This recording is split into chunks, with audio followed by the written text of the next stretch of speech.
네, 의정부시 갑 출신 오영환 의원입니다. 먼저 네 분의 지방경찰청장님들 멀리서 오시느라 고생 많으셨고요. 민생 치안 안전 일선에서 고생하시는 모든 경찰관님들의 노고 언제까지나 잊지 않겠습니다. 강원 청장님, 네, 저도 이종우 경감님 발견 당시에 빈소에 다녀왔는데 당시에 20대 젊은 아드님이 눈물 흘리시던 게 생각이 납니다.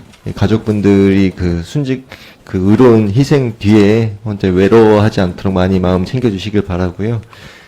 존경하는 박완수 의원님께서 이런 구간 단속의 운영 체계의 큰 틀에서 문제점을 한번 좀 짚어주셨는데요. 저는 강원도의 미시령 터널에 관해서 좀 여쭤보고 싶습니다.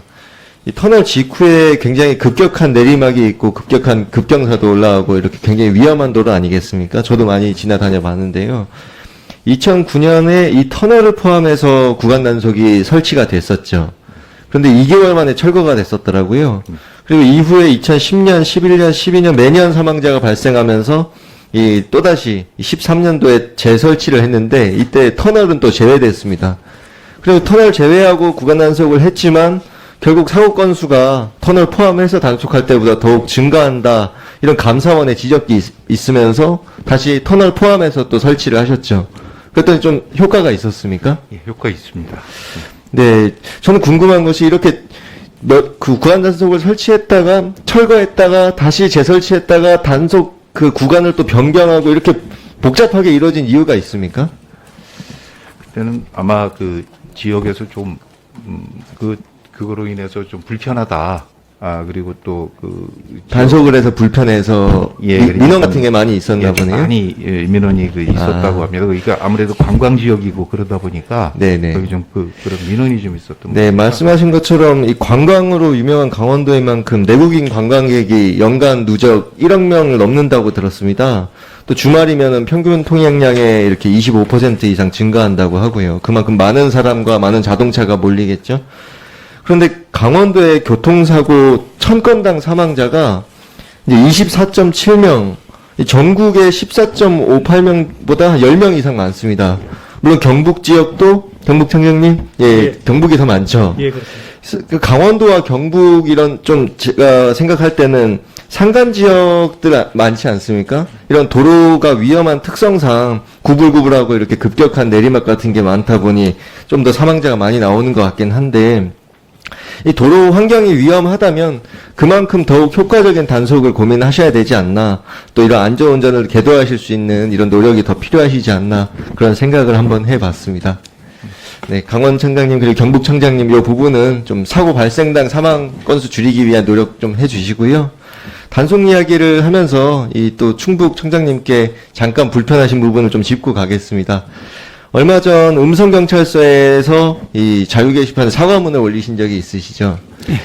네, 지난 9월에 이 고장난 신호등을 지났더니 이 교통단속 경찰관이 그제서야 단속을 하더라.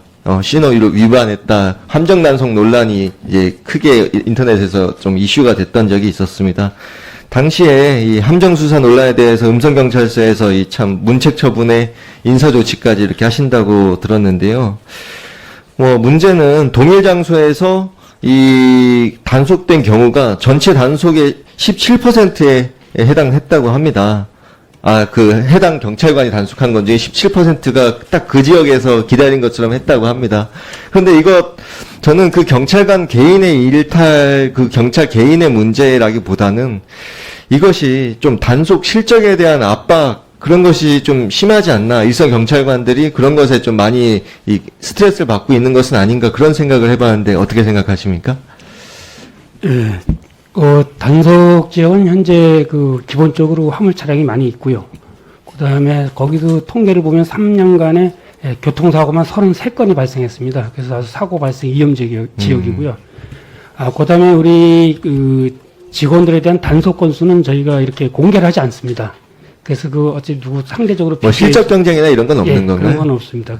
그런데 실적에 따라서 인센티브나 그런 것은 없는 거예요? 예, 그렇습니다. 자기는 기본 업무로 그냥 수행하고 있습니다. 네, 아무쪼록 이렇게 딱 특정 장소에서만 이렇게 단속이 지속적으로 되고 또 신호등이 고장나 있는데 이걸 개선하려는 노력보다 단속이 우선됐다는 것은 좀 문제가 있는 만큼 그런 부분은 조금 더 이 재발 방지를 위한 노력을 좀 기울여 주시길 바라겠습니다. 의원 말씀 명심하겠습니다. 네.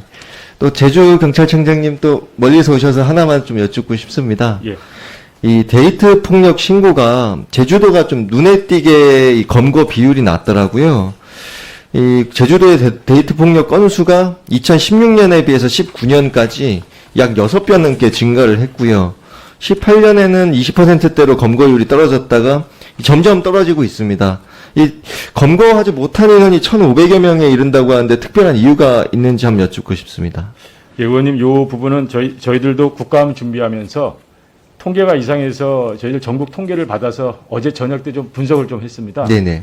그랬는데 이 데이트 폭력이 사회 문제화 되면서 이 심각성이 계속 이렇게 언론에 보도되고, 그래 경찰청에서는 2017년 하반기에 그 데이트 폭력을 112 신고 코드로 삽입을 했습니다. 아, 통계적인 그러면은 좀 차이가 있을 수 있다 이 말씀이신가요? 예, 예. 그 삽입을 하면서 전에는 형사들이 인지한 사건이 신고 건수로 되었다가 그 이후로는 112 신고가 된 건수가 신고 건수로 해서 환산이 되다 보니까 기존의 제주청에서는 112 신고 건수를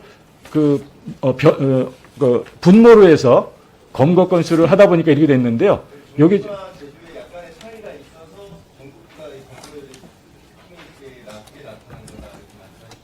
예, 그렇습니다. 저희하고 경기 남부청이 동일하고요. 이 부분을 본청에 어저께 건의를 해서 내년부터는 이렇게 보정해서 수정하기로 이렇게 건의를 드렸습니다. 제주청장님뿐 아니라 다른 청장님들도 이 데이트 폭력이 연인 간 발생하는 범죄다 보니 피해자의 지위와 생활 관계 이런 것까지 따르다 보니 가장 두려운 이 여성들의 가장 두려운 범죄일 수 있습니다. 그런 부분을 꼼꼼하게 잘 살펴주시면 좋겠습니다. 예, 감사합니다. 예, 오영환 의원님 수고하셨습니다.